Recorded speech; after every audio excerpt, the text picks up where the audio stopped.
కానీ దానికంటే సమానంగా మీరందరూ ఇంత పెద్ద ఎత్తున ఈ కార్యక్రమానికి వచ్చారంటే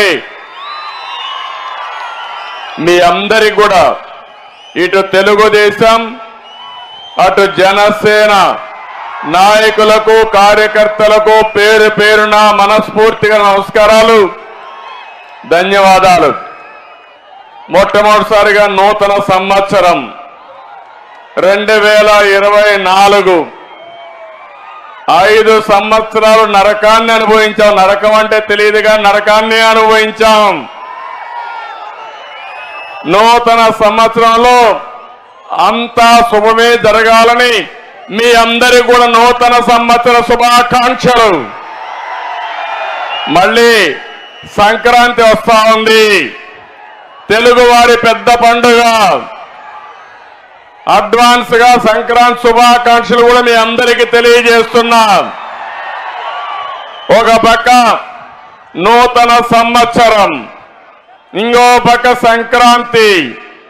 ఈ సందర్భంగా మనం అందరం సంకల్పం చేయాలి. ఈ సైకో ప్రభుత్వాన్ని ఇంటికి పంపించి మళ్ళీ మంచి రోజులు రావాలని, అందుకే ఈ రోజు నేను పెట్టిన కార్యక్రమం చూస్తే ఆ రోజు ఎన్టీ రామారావు గారు తెలుగుదేశం పిలుస్తుంది రా కదిలి రా అని పిలిపించారు. అది ఒక ప్రభంజనం అయింది, ఒక ఉద్యమ స్ఫూర్తితో ఇచ్చారు.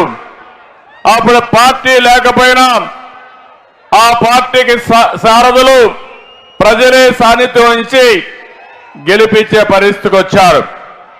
ఈ రోజు నేను మీ అందరి సహకారం అడుగుతున్నాను.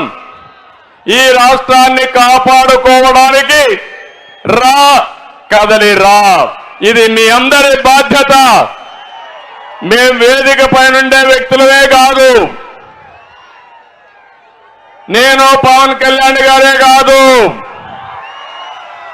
ఇది మనందరి సమిష్టి బాధ్యత. అవునా కాదా అని మిమ్మల్ని అడుగుతున్నా.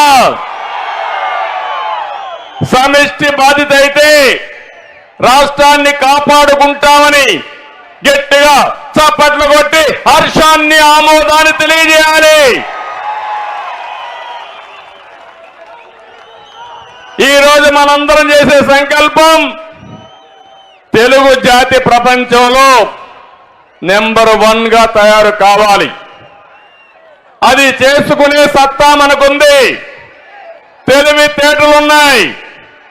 కానీ ఈరోజు మన రాష్ట్రంలో మాత్రం ప్రజాస్వామ్యం కూడా లేకుండా ఏదైతే బ్రహ్మాండంగా చైతన్యంతో పోయే తెలుగు జాతి భయపడే పరిస్థితికి వచ్చిందంటే ఈ యొక్క రాక్షస ప్రభుత్వాన్ని ఇంటికి పంపించి మళ్ళీ తెలుగు జాతికి పూర్వ వైభవం తెచ్చుకునే బాధ్యత మనందరిది అని చెప్పి నేను మీకు తెలియజేస్తున్నా.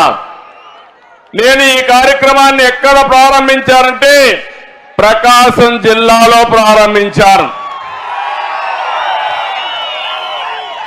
పౌరుషాల గడ్డ ప్రకాశం జిల్లా అవునా కాదా? బ్రిటిష్ వాళ్ళకి ప్రకాశం పంతులు చొక్కా విప్పి కాలసారా కాలవండిని గుండె చూపించిన బ్రహ్మాండమైన నాయకుడు పుట్టిన గడ్డ పుణ్యభూమి ఈ ప్రకాశం జిల్లా. ఏ తమ్ముళ్ళు ధైర్యం ఉందా లేదా? కేసులకు భయపడతారా మీరు? సైకోకు భయపడతారా మీరు? ఇంకో పక్క ప్రకాశం జిల్లా ఒంగోలు గిత్త